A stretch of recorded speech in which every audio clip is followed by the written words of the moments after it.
Tout a commencé par le Big Bang. Et 15 milliards d'années plus tard, nous commençons tout juste à comprendre comment fonctionne réellement l'univers. Aujourd'hui, les chercheurs sont amenés à revoir totalement leur position sur les questions clés de l'existence. Pourquoi sommes-nous ici? D'où venons-nous? Existe-t-il d'autres formes de vie? Sommes-nous seuls au monde? Y a-t-il de la vie ailleurs qu'ici? Les chercheurs font des découvertes saisissantes. Les composantes de la vie même sont là, dans l'espace. Pour la première fois, nous voyons des astres en dehors de notre système solaire. Et cela nous conduit aux conclusions les plus inattendues. Nous sommes peut-être bien des étrangers sur notre propre planète. Nous sommes de la poussière d'étoiles. La voilà notre histoire cosmique. C'est un voyage au-delà de nos limites.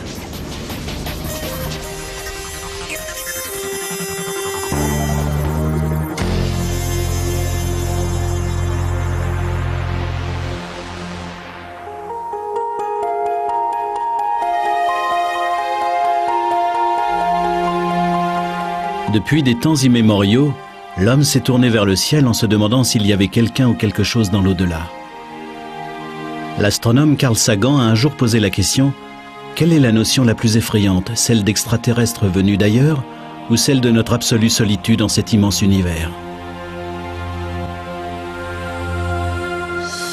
Le docteur Eric Becklin, astrophysicien à l'UCLA, poursuit une quête fondamentale. Il recherche des signes de vie au-delà de notre planète. Si la vie existe sous une forme quelconque dans l'univers qui nous entoure, elle est bien difficile à identifier. D'après le docteur Becklin, ce sont les traces d'hydrogène et de carbone qu'il faut chercher, car ce sont les composants essentiels de toute forme de vie connue. Des scientifiques ont établi que le meilleur endroit à explorer, c'est au-delà du spectre visible, dans le monde de l'infrarouge, là où la vie est chaleur et où la chaleur est lumière.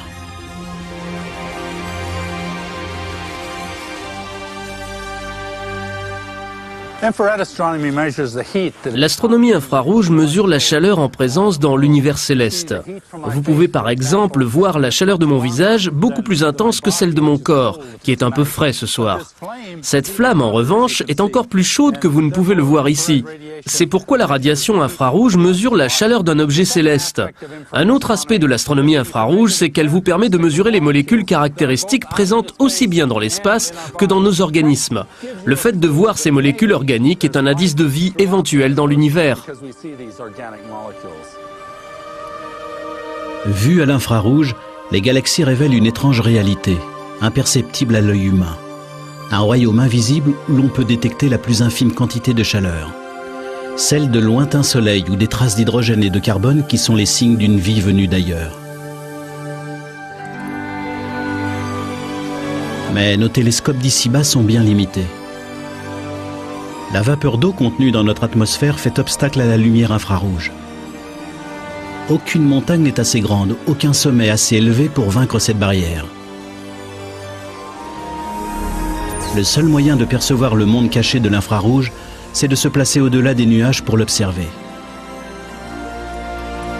Récemment, le docteur Becklin a envisagé une approche radicalement différente du problème qui mène l'astronomie infrarouge aux confins de notre planète.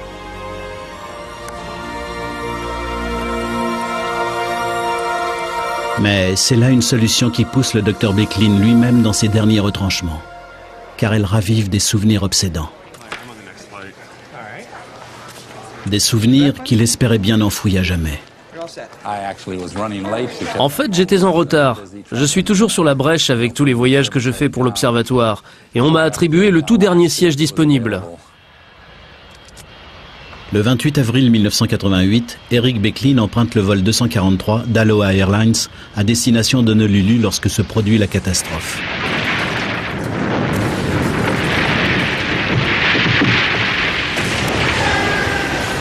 Juste au-dessus de son siège, la carlingue commence à se déchirer.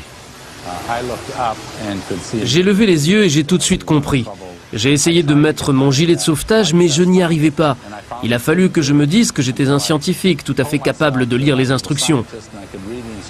Je gardais espoir, et je me disais que le pilote arriverait à nous poser. Plus le trou grandissait, moins j'y croyais, mais on ne cesse jamais complètement d'espérer. Au-dessus de la cabine de première classe, on aperçoit maintenant le bleu du ciel. La décompression est terrifiante, le vacarme assourdissant, et l'équipage est obligé de communiquer par signes. L'avion est secoué dans tous les sens, mais après bien des difficultés, le pilote parvient à le poser en catastrophe. Il y a un mort et de nombreux blessés. Le docteur Becklin, lui, est sain et sauf. Quelle que soit la peur, je crois que le meilleur moyen de surmonter ce genre de choses, c'est de repartir immédiatement. Et voici qu'Eric Becklin s'apprête à monter à bord d'un autre appareil, offrant une étrange ressemblance avec celui du vol fatal, y compris le trou béant dans le fuselage. Si ce n'est que cette fois-ci, c'est fait exprès. En principe, les avions n'ont pas de trous, mais en fait, ils peuvent voler avec des ouvertures tout à fait considérables. Dans un hangar géant de Waco, au Texas, des ouvriers sont en train de modifier un 747 de la United Airlines pour qu'il puisse accueillir un passager peu ordinaire. Un télescope dernier cri qui risque bien de tout changer sur ce que nous savons de notre univers. C'est un observatoire stratosphérique pour astronomie infrarouge, baptisé SOFIA. À près de 13 000 mètres d'altitude, ce jet spécial va ouvrir son œil géant sur le ciel. Voici le plus grand télescope aéroporté du monde. On peut dire que c'est un très gros avion, un 747, dans lequel on a percé un grand trou et que cette cavité est destinée à recevoir un très gros télescope. Des questions? C'est un gros appareil, très cher. Regardez-le bien tous. Observez le pivot. Faites bien attention, s'il vous plaît. Les techniciens de l'aérospatiale relèvent le défi de remplacer 244 sièges par un télescope de 20 tonnes et 35 000 pièces entièrement nouvelles. Bloquez-le, purgez-le de nouveau. Surveillez l'indicateur avant qu'on touche le fond. C'est la modification la plus complexe jamais effectuée sur un avion commercial. Les mécaniciens ont fort à faire pour renforcer la structure interne d'un appareil dont le centre de gravité a complètement basculé. Tout est repensé et reconstruit de fond en comble, depuis la structure en acier jusqu'au circuit électrique.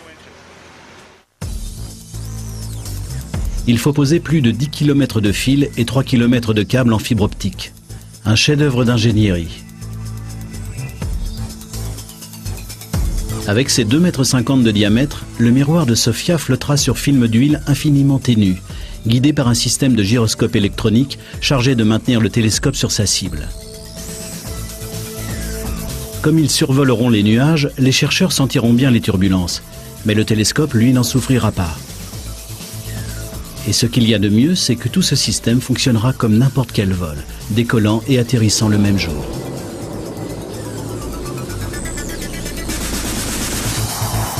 SOFIA pourra voler jusqu'aux confins de notre atmosphère pour scruter l'univers en quête d'un signe de vie. À la différence du télescope spatial Hubble, il pourra regagner la Terre ferme en toute sécurité, et ce, en quelques heures. Ce qu'il y a de bien avec SOFIA, c'est qu'on peut y installer les derniers instruments mis au point. Et si quelque chose cloche, le télescope par exemple, on peut aller arranger ça dès le lendemain. C'est possible aussi avec Hubble en lui envoyant des astronautes, mais le coût est faramineux. C'est là toute la différence entre SOFIA et tout ce qu'on a pu envoyer jusqu'à présent dans les nuages. C'est un observatoire transportable qui nous conduira droit aux confins de l'univers. SOFIA va nous permettre d'observer jusque dans les moindres détails ces régions où se forment les planètes et les étoiles. Et peut-être allons-nous enfin avoir des indices sérieux à propos de matériaux organiques sur une autre planète. Spécialisé dans l'infrarouge, le système de SOFIA sera à même de détecter et de mesurer les plus infimes variations de température. Des étoiles, des planètes, et peut-être même des signes de vie demeurés jusqu'à présent cachés aux autres télescopes vont maintenant déployer leur éclatante palette de lumière et de couleurs devant l'œil grand ouvert de SOFIA. Conçu pour un envol en 2004, SOFIA nous enverra des images totalement révolutionnaires qui fourniront peut-être un début de réponse à certaines de nos questions. Non seulement sur ce qu'il y a là-bas, mais aussi sur nos propres origines.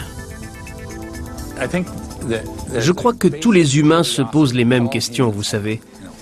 D'où est-ce que je viens? Qu'est-ce qu'il y a là-bas? Dans quelle mesure est-ce que je fais partie de cet univers? Les réponses nous attendent sur d'autres planètes. Des planètes que nous commençons tout juste à découvrir.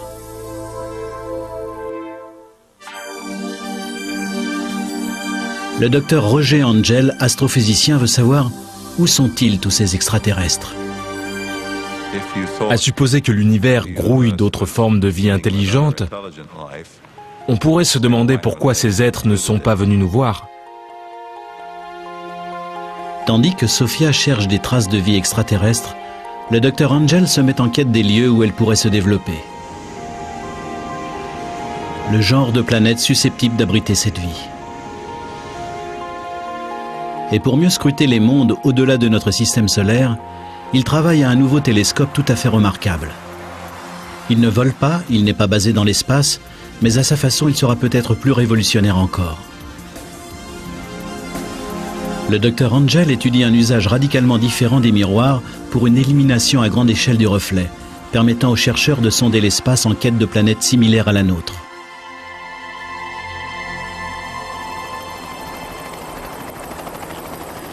Tout là-haut, dans le désert d'Arizona, le docteur Angel construit la plus grande paire de jumelles du monde, un double télescope de conception entièrement nouvelle. Ce sera le télescope le plus puissant qui soit, destiné à voir la lumière que dégagent les planètes des autres étoiles. Mais comment construire le plus vaste assemblage de miroirs au monde? 2 plaques de verre géantes pesant plusieurs tonnes et ne présentant pas la moindre aspérité. À l'université d'Arizona, le Dr Angel et une équipe du laboratoire Steward ont élaboré une solution de l'air spatial. Les miroirs présenteront une structure en nid d'abeille géant avec plus de 1600 alvéoles hexagonales en fibre céramique, semblables aux écrans solaires de la navette spatiale. Des tonnes de verre borosilicate de haute qualité sont nettoyées et méticuleusement inspectées, puis soigneusement déposées sur le moule. Le futur miroir brille comme un diamant brut, tandis que l'on descend doucement le couvercle du four. Les éléments de chauffage sont allumés. La température s'élève à plus de 1100 degrés Celsius, la chaleur nécessaire à la transformation de ces tonnes de verre en une vitre géante. Chaque phase est assistée par ordinateur, et le responsable du four gère les ordinateurs et toute l'opération.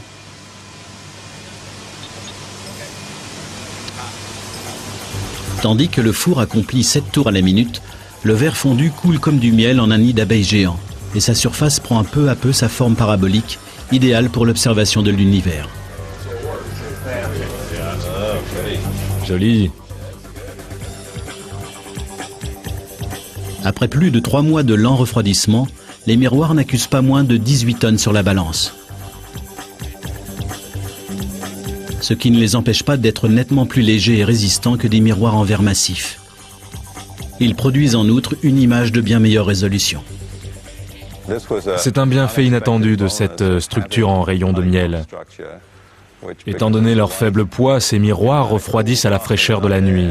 Les anciens miroirs en verre massif, eux, restituaient durant la nuit la chaleur accumulée et l'effet de convection altérait la qualité des images. Après des mois de fraisage, de polissage et de traitement anti-reflet, les miroirs de 8,50 m de diamètre sont bons pour le service. Chacun pourrait abriter 5 voitures garées de front et leur surface est si lisse que les variations sont de l'ordre de 25 nanomètres, soit nettement moins qu'un cheveu humain. De la précision chirurgicale à une échelle colossale.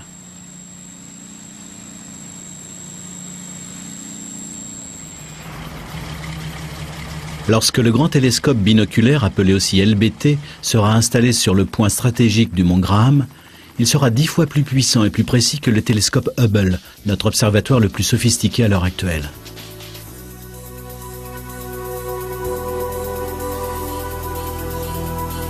Mais ce n'est pas tout. Il sera affecté à une tâche bien particulière. En effet, une bonne 60aine de nouvelles planètes ont été découvertes au cours de ces dernières années. Mais on ne les a pas vraiment vues. Étant donné l'oscillation qu'elles impriment à l'étoile, nous savons que ces planètes sont là, mais personne ne les a encore vues. Et ce parce qu'il est extrêmement difficile de se débarrasser de cette lumière éblouissante à proximité immédiate de la planète.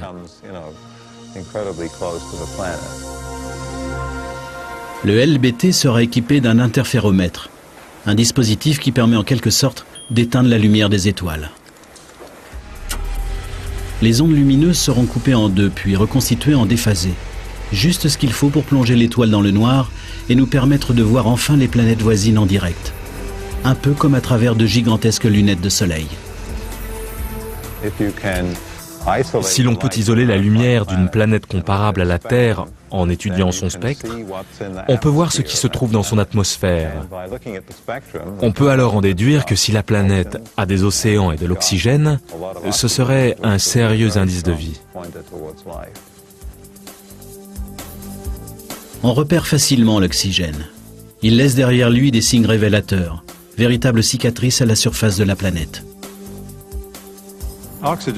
Au commencement, l'oxygène a été l'un des composants essentiels de l'atmosphère terrienne il y a quelques 2 milliards d'années, lorsqu'une sorte de limon verdâtre a recouvert la planète.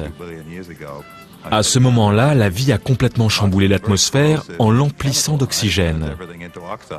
Car l'oxygène est un composant chimique extrêmement corrosif. Il oxyde tout. C'est ainsi que la vie a commencé par transformer radicalement les rochers sur Terre. C'est la vie qui a créé les somptueuses couleurs du Grand Canyon.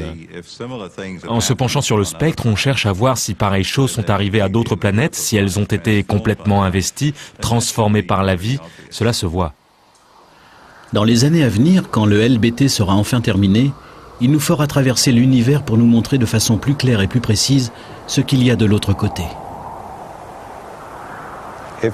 On s'est beaucoup demandé s'il existait une forme de vie ailleurs, ce que nous percevons comme la possibilité d'une autre vie intelligente. S'il n'y a pas de limon verdâtre, il n'y a probablement pas de vie intelligente non plus. Et si ce télescope nous permet de localiser d'autres êtres dans l'univers, il nous aidera peut-être aussi à répondre à une question plus lancinante encore. Les graines de la vie ont-elles germé sur Terre ou sont-elles venues d'ailleurs ?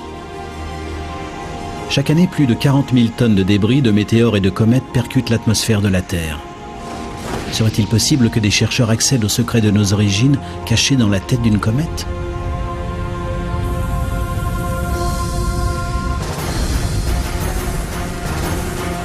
En 1994, la comète de Shoemaker-Levy 9 a heurté Jupiter de plein fouet. Elle a provoqué à la surface de la planète des explosions 600 fois plus violentes que ne l'aurait fait notre arsenal nucléaire tout entier. Certains chercheurs pensent aujourd'hui que des comètes pourraient bien avoir eu un effet générateur de vie sur notre planète en lui apportant de l'eau, des composés organiques et plus de 70 sortes d'acides aminés. Ces météorites ont-elles vraiment semé des graines de vie sur Terre ? Au laboratoire de propulsion à réaction à Pasadena, en Californie, le docteur Donald Brownlee est résolu à le savoir. Il est le principal investigateur de la mission la plus audacieuse de la NASA à ce jour. La sonde Stardust effectue un voyage de 7 ans aux confins de notre système solaire. Nous cherchons en fait à savoir pourquoi nous sommes ici et comment nous y sommes arrivés. La sonde Stardust va rejoindre une comète et recueillir de la poussière dans sa chevelure. Nous pensons qu'il s'agit en fait de poussière d'étoiles, c'est-à-dire de matériaux provenant d'autres étoiles qui, il y a 4,5 milliards d'années, ont donné naissance à des comètes. Décollage de la sonde Stardust, chargée de collecter des éléments sur la formation de notre système solaire. On dirait un largage réussi. Le moteur principal, l'étage s'est détaché et l'on assiste à l'allumage du deuxième étage. Allumage normal, avec régulateur d'oscillation. Tout semble parfait. Stardust se précipite à son rendez-vous avec la comète Will 2. Elle a pour mission de capter un échantillon de la chevelure de la comète et de le rapporter sur Terre en 2007. Depuis qu'en 1996, l'analyse d'une météorite provenant de Mars a révélé qu'elle contenait des traces de microbes, les chercheurs sont en quête d'indices supplémentaires. Ceci pourrait bien indiquer que la vie est effectivement venue à nous depuis d'autres points de la galaxie. Mais la météorite avait été contaminée en traversant l'atmosphère terrestre. Nous n'avons donc pas de réponse à notre question et le mystère reste entier à ce jour. La vie sur Terre a-t-elle commencé ici? Le docteur Brownlee ne le pense pas. La Terre ne présente pratiquement ni carbone ni eau. Si l'on considère la masse globale de la Terre, ces éléments indispensables à la vie n'existent que sous forme de traces. Alors d'où viennent-ils? Ils sont venus à nous d'au-delà du système solaire. C'est pourquoi nous pensons que ces éléments provenant de comètes sont en fait un matériau universel qui atterrit sur des planètes comme la Terre et y apporte des matériaux organiques, de l'eau et de l'azote. Et l'une des principales questions que nous nous posons est en fait de savoir ce que les comètes peuvent nous dire sur la formation de planètes comme la nôtre et dans quelle mesure elles sont porteuses de vie. À l'instar d'une boule de neige sale, la plupart des comètes sont généralement composées de glace mêlée de roches, de gaz gelés et de molécules organiques. Et l'une de ces comètes est approchée par Stardust. Cette sonde n'est guère plus grande qu'un bureau ordinaire. On pourrait la caser dans le coffre d'une voiture, mais sa mission est de taille. Car Stardust cherche la preuve irréfutable que c'est là-bas qu'a commencé toute vie sur Terre.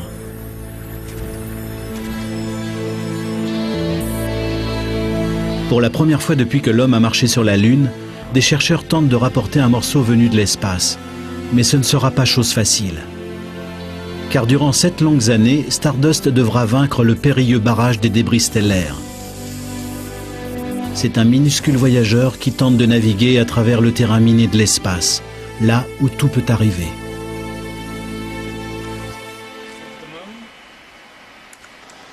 En novembre 2000, quelques mois seulement après avoir commencé sa mission, Stardust survole la Terre en vue d'une manœuvre d'assistance gravitationnelle destinée à propulser la sonde dans l'espace lorsque se produit le cauchemar. Stardust ne répond plus. Ce matin-là, Amy Wallen, membre de l'équipe, arrive de bonne heure à son travail et apprend la mauvaise nouvelle. Il y a rarement quelqu'un ici avant 7h30. Nous arrivons tous aux alentours de 8h. Quand je suis arrivé dans le hall, il y avait déjà du monde qui essayait de comprendre ce qui clochait. Au moment de la prise de contact prévue avec la sonde, nous n'avons pas obtenu de signal. Rien. Le vide. Plus le temps passait, plus on était inquiet. Ce que l'équipe ne savait pas, c'est qu'à la suite d'une violente éruption solaire, Stardust avait été heurté de plein fouet par une tempête de plasma. Cela faisait des années que Ray Newburn, qui dirige le service de la formation image, n'avait rien vu de tel. Cela faisait 11 ans que je n'avais pas vu d'éruption solaire de cette envergure. C'était vraiment quelque chose de colossal. Quand ce genre de phénomène se produit sur le Soleil, cela équivaut à l'explosion de milliards de bombes H. Submergé par une vague de protons à haute énergie, le système de navigation du vaisseau spatial est aveuglé. Incapable de s'orienter, Stardust se met en mode de sauvegarde et attend. Nous n'avions aucune idée de l'issue à envisager. Nous pouvions seulement constater que le patient était mal en point. Nous ne savions pas s'il allait survivre. Finalement, 24 heures plus tard, Stardust a envoyé un signal qui a été capté par Deep Space Network, le programme chargé d'écouter les sondes spatiales. C'est-à-dire 3 antennes géantes situées en des points stratégiques du globe afin que, quelle que soit la position de la Terre, l'une d'entre elles soit toujours dans le champ du vaisseau spatial. Au bout de 4 jours, Stardust s'est réinstallé et le contact est rétabli. Hé, Amy, regarde un peu ce truc-là, à l'écran. La sonde envoie des images illustrant ce qu'elle a subi. Un bombardement massif de radiation solaire. On assiste ici à l'inquiétant spectacle de millions de protons portés par la dernière rafale de vent solaire. Mais là, après avoir frôlé la catastrophe, Stardust est à nouveau opérationnel et vogue à travers le système solaire.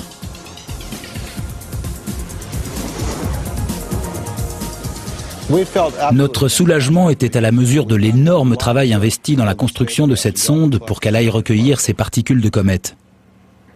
Aujourd'hui, la mission de Stardust reste la même et tous ses outils sont demeurés en place. Parmi eux, une sorte d'épuisette unique en son genre, remplie d'aérogel, le solide le moins dense qui ait jamais été créé, destiné à capter un minuscule morceau de comète. L'aérogel, c'est 99,99% d'air et 0,01% de dioxyde de silicium.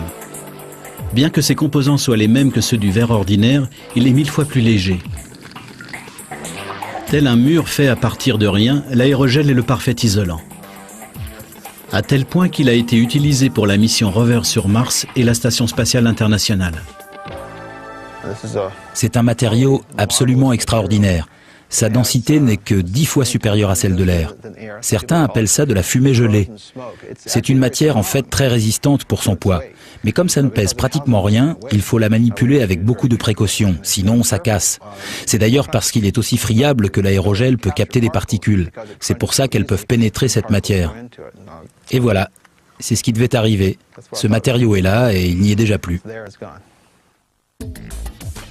Les capteurs équipés d'aérogel vont se déployer lorsque Stardust approchera de la comète à une vitesse 6 fois supérieure à celle d'une balle de revolver. La tâche est vraiment délicate. Les débris de comète seront piégés dans cette toile d'aérogel qui fondra à leur contact, préservant et protégeant la fragile poussière d'étoiles comme si elle était coulée dans du verre.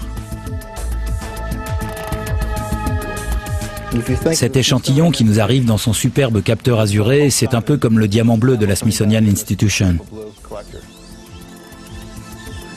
Tout doit être calculé au plus juste. La rencontre ne durera que quelques heures.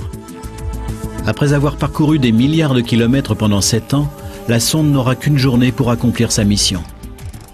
Enfin, si tout va bien, Stardust larguera son précieux chargement vers la Terre.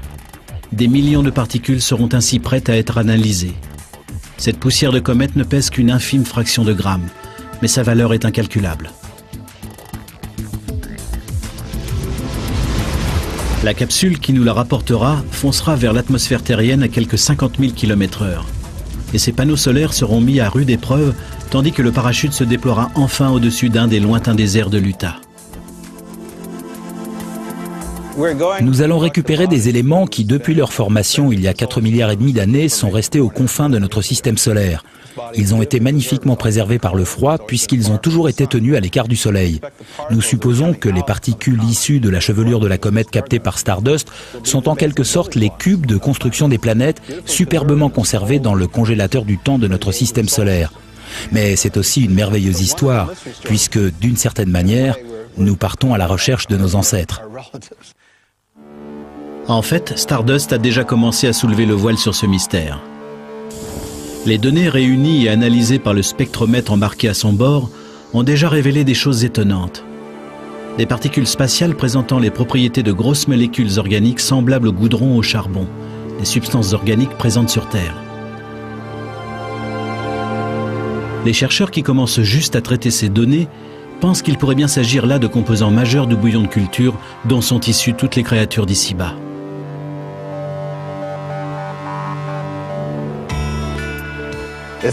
Nous sommes de la poussière d'étoiles.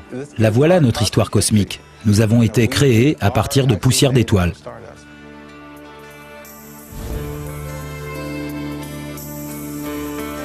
En 2007, lorsque le vaisseau spatial rentrera, le Dr Brownlee et son équipe espèrent trouver la preuve que des comètes porteuses de matériaux organiques pourraient fort bien s'être écrasées sur la Terre.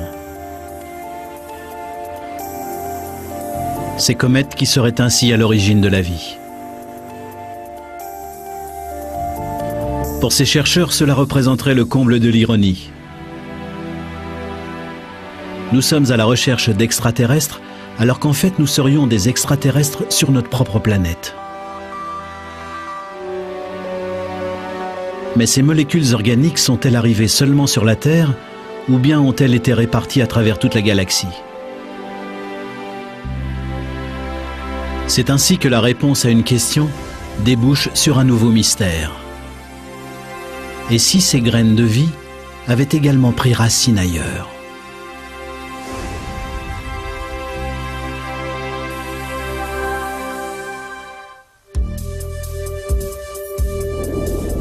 Où pourrions-nous trouver de la vie ailleurs dans notre système solaire?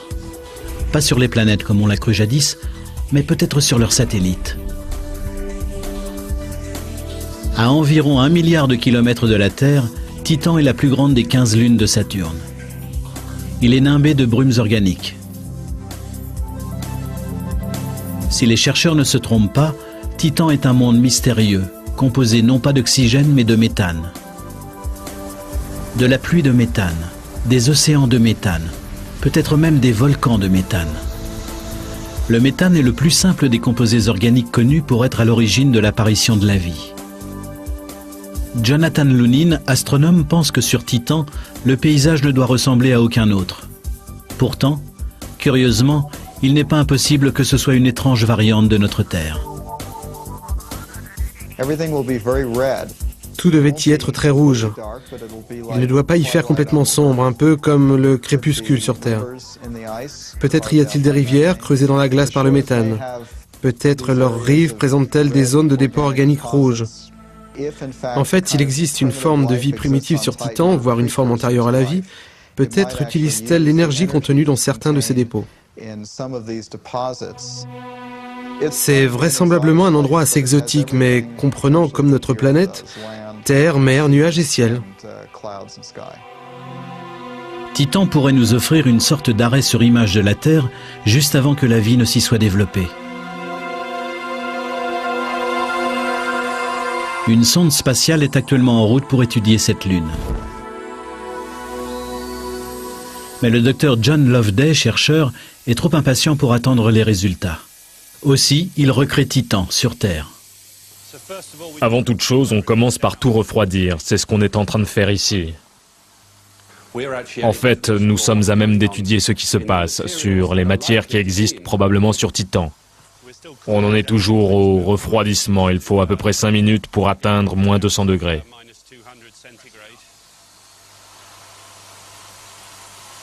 Il gèle du méthane avant de l'exposer aux pressions de notre planète. Son objectif est de recréer le cœur de glace de Titan pour l'analyser avec l'un des instruments les plus performants.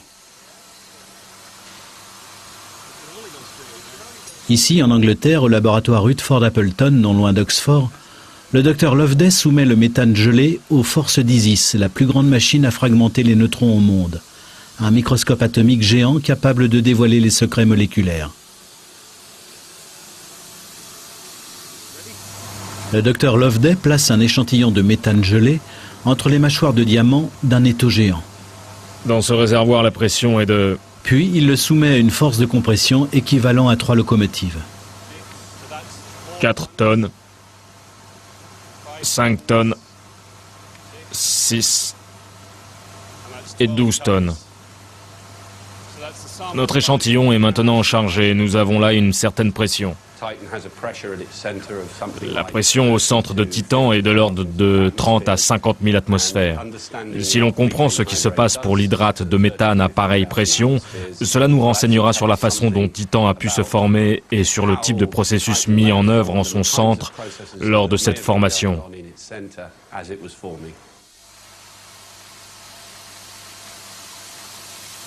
Cela indiquerait-il au docteur Loveday qu'il pourrait y avoir effectivement de la vie sur Titan?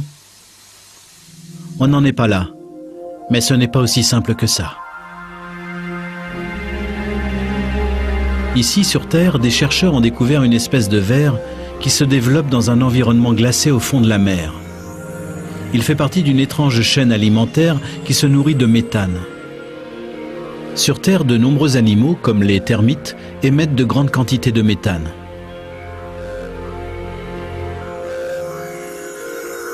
Se pourrait-il que sur Titan, quelque chose dégage du méthane dans l'atmosphère? Y aurait-il de la vie sur ce lointain satellite de Saturne? C'est là un mystère qui attend d'être résolu. C'est pourtant une autre lune, une lune de Jupiter, celle-là qui pourrait nous réserver la plus grande surprise. Elle s'appelle Europe. Les chercheurs pensent que sa calotte de glace recouvre de gigantesques océans. On considère ces océans, enfermés sous 150 km de glace, comme l'un des meilleurs indices de vie extraterrestre.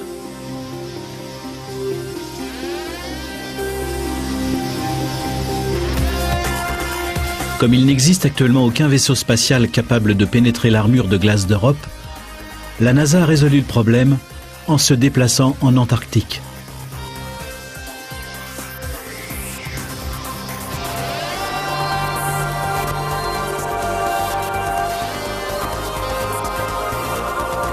À 1000 km du pôle sud, au point le plus froid de la Terre, une équipe de chercheurs internationaux a établi des similitudes avec Europe.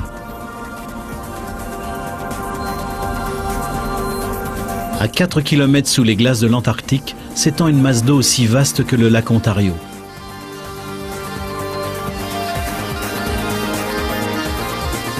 Les chercheurs pensent que ce lac, le lac Vostok, n'a pas vu la lumière du jour depuis que les premières baleines sont apparues dans l'océan. C'était il y a 35 à 40 millions d'années. Hermétiquement fermé par d'anciens glaciers, ce lac d'eau douce d'une longueur de quelques 250 km de long a trouvé le moyen de rester liquide sous la glace. Plus étonnant encore, Canan Ellis Evans, le microbiologiste gallois, pense que le lac Vostok pourrait recéler lui-même d'anciennes formes de vie, des créatures que l'homme n'a encore jamais vues.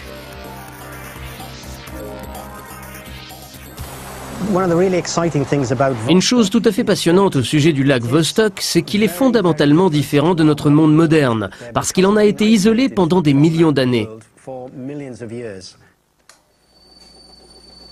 Des efforts sont actuellement mis en œuvre pour explorer ce monde sous-marin pour la première fois. Des chercheurs ont élaboré une solution quasi futuriste pour vaincre la glace de Vostok. C'est extrêmement périlleux. Un forage à pareille pression pourrait être fatal. Agissant comme une crevaison, cette ponction pourrait faire exploser le lac en créant un gigantesque geyser qui signerait la fin tant de l'expérience que des chercheurs. Et même si la percée se passe bien jusque-là, les choses peuvent encore mal tourner. Ce qui nous inquiète, c'est que même si l'on arrive jusqu'au lac, l'expérience risque de contaminer cette masse d'eau de façon irrévocable. Pour éviter cette contamination, la NASA a mis au point une remarquable invention. C'est là que la NASA est entrée en scène, avec un dispositif qui ressemble à un long cigare équipé à son extrémité d'un système de chauffage. Il descend le long d'un câble qui se déroule au fur et à mesure. On peut dire qu'il se fraye un chemin vers le lac en faisant fondre la glace. Mais dans le même temps, la glace se referme derrière lui. C'est donc un aller simple. Par ailleurs, nous pouvons aussi le stériliser durant sa descente afin qu'il soit parfaitement propre une fois arrivé au lac. Et rien ne peut remonter puisque l'orifice ainsi pratiqué est gelé.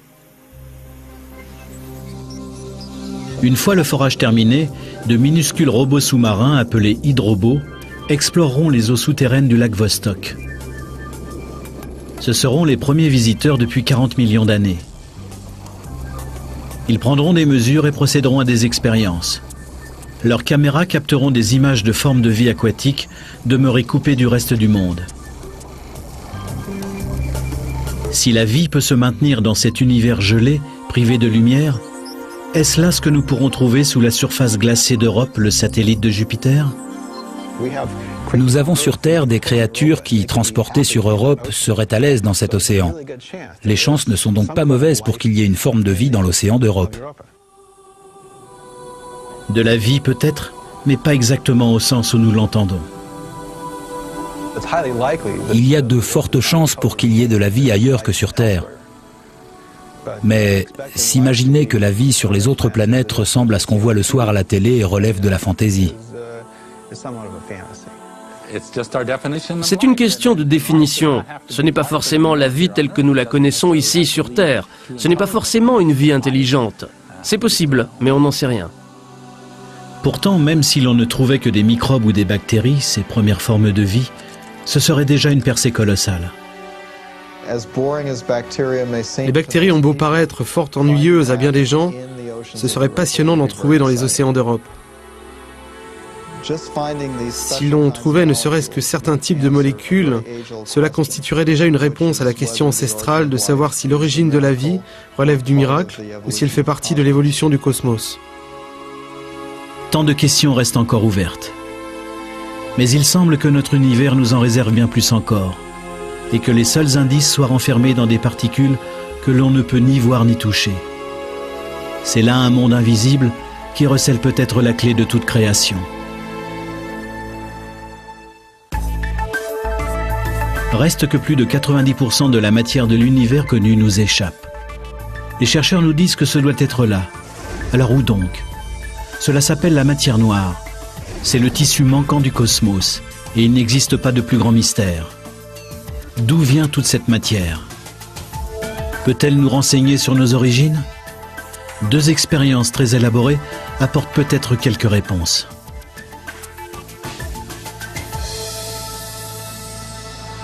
Dans la Méditerranée, au large des côtes françaises, des chercheurs installent un système étrange.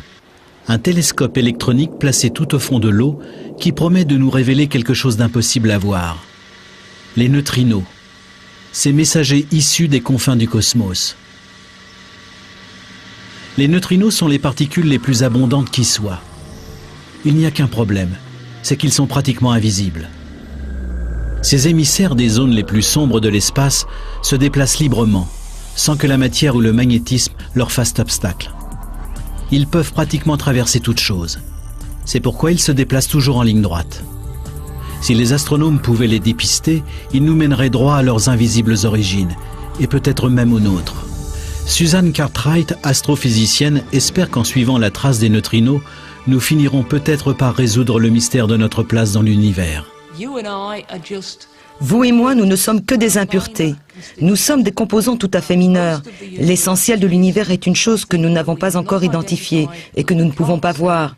Nous espérons que les neutrinos vont faire office de messagers depuis le cœur de ce processus et qu'ils vont nous dire ce qui se passe.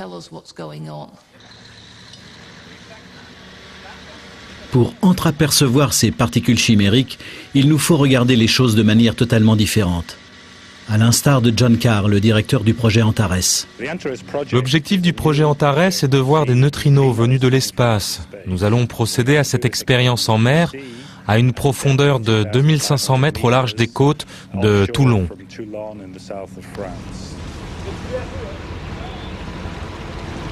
Antares est un projet de recherche international qui ouvre de nouveaux horizons à la science. À 2,5 km sous la Méditerranée, un réseau de 900 photomultiplicateurs attachés à 10 câbles ayant chacun la longueur de 4 terrains de football formera bientôt une grille en 3 dimensions couvrant une vaste zone marine.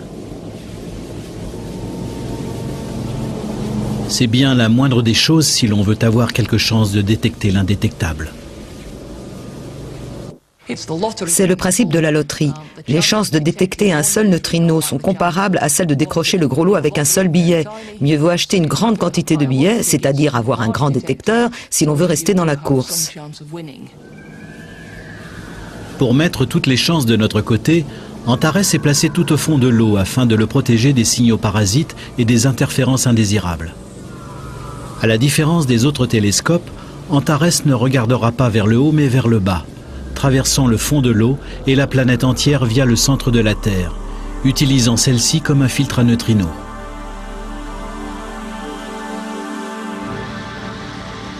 Antares sera toujours incapable de voir ces particules invisibles. Il détectera en revanche un signe de leur passage, un sous-produit appelé muon. En traversant le détecteur, chaque muon laisse dans son sillage une trace de lumière bleue et brillante, un peu comme la marque d'un avion à réaction dans le ciel. Un minuscule indice qui nous met sur la voie du neutrino, alors qu'il poursuit sa course à travers la Voie lactée.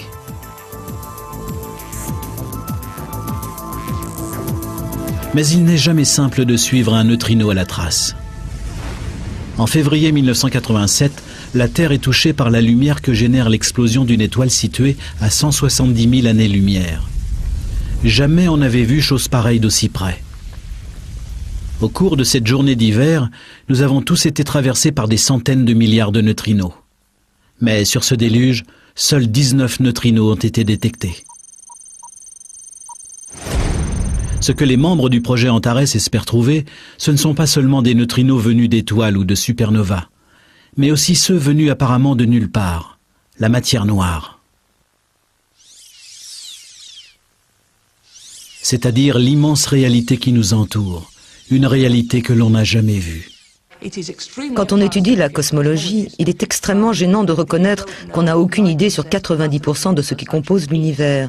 C'est un peu comme si un biologiste vous disait « Eh bien, j'étudie les poissons, mais j'ignore tout de 90% des espèces de poissons au monde. Je n'en étudie que 10%. » La spéculation des astronomes, c'est que les neutrinos nous conduisent à cette partie manquante de l'univers. En fait, il commence à penser que les neutrinos se sont mis en situation de constituer l'essentiel de la matière noire. Si c'est le cas, ils détiennent peut-être bien la clé de notre existence, de l'existence de toute chose. À quelques centaines de kilomètres plus au nord a lieu une autre expérience remarquable. Tout est résumé autour d'une gigantesque machine qui s'étend le long de la frontière de 2 pays et qui coûte 5 milliards de dollars. Tout cela pour trouver une autre particule, le boson de Higgs. Certains disent qu'elle n'existe pas. D'autres que c'est le premier élément constitutif de l'univers. Ils disent que c'est la particule de Dieu. Au commencement, la matière brute de l'univers tout entier était étroitement comprimée en une boule minuscule d'une infinie densité. Puis, une formidable explosion d'énergie l'a fait éclater. C'est le Big Bang, le moment de la création, celui où tout ce qui a jamais été et tout ce qui ne sera jamais a explosé à travers le temps et l'espace. Mais certains chercheurs pensent que sans cette particule, l'univers serait resté de l'énergie pure, et rien, ni le Soleil ni la Terre, pas même les molécules ni quoi que ce soit d'autre, n'existerait en tant que matière. Ils pensent que la particule divine a transformé l'énergie en substance. Sans cela, aucun d'entre nous n'aurait de corps. Nous ne serions que de l'énergie, se déplaçant à la vitesse de la lumière. D'après la physicienne Felicitas Pos, une fois que nous aurons compris ce qu'est exactement cette particule mythique et comment elle fonctionne, nous commencerons à comprendre comment nous sommes arrivés ici. Jusqu'à présent, cette particule n'était qu'une théorie. Mais aujourd'hui, les chercheurs se sont mis en quête de la chose en question et s'en retournent à l'aube de la création pour la trouver. À 8 km de Genève, l'équipe internationale du CERN met au point l'expérience la plus audacieuse dans l'histoire de l'humanité.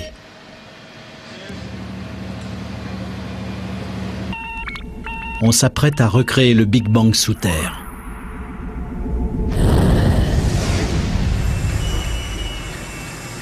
Un accélérateur de particules presque aussi vaste que l'île de Manhattan devrait bientôt venir à bout des mystères microscopiques de l'univers. Nous devrions arriver à recréer dans notre laboratoire les conditions telles qu'elles étaient, une fraction de seconde après le Big Bang. Avec ses aimants supraconducteurs, ce grand collisionneur de hadrons provoquera le choc de milliers de milliards de protons avec une violence 100 000 fois supérieure à celle du champ magnétique de la Terre. Et comme les faisceaux de particules tournent en sens opposé à la vitesse de la lumière, ils vont entrer en collision en produisant une averse de particules subatomiques. L'énergie de cet impact avoisine la force du Big Bang originel.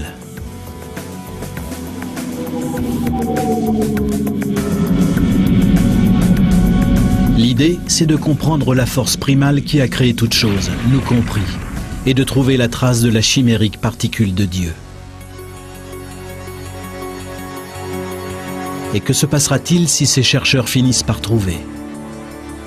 D'aucuns pensent qu'une fois que nous aurons compris cette particule, nous commencerons enfin à comprendre la véritable nature de l'univers, notamment d'où nous venons, via notre planète et jusqu'aux lointains confins de l'espace. Ce voyage, la quête de nos origines à travers l'univers, ne fait que commencer. Je n'aime pas l'idée que l'univers est glacé et que nous ne sommes qu'un accident. Je pense que nous faisons tous partie d'un univers vivant. Il y a probablement bien des endroits dans notre propre système solaire susceptibles d'entretenir une vie microbienne. Mais combien dans notre univers peuvent offrir les conditions nécessaires à la vie animale? Notre planète est la seule dont nous sachions qu'elle le peut. Je ne crois pas que la vie soit un accident. Nous avons tendance à penser que nous habitons un endroit très particulier.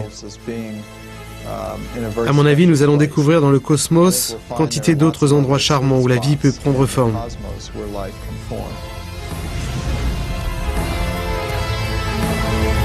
Il fut un temps où nous ne faisions qu'un. Et plus la science nous fait progresser, plus nous approchons de cette découverte. Peut-être nos origines ne sont-elles pas si étranges que cela.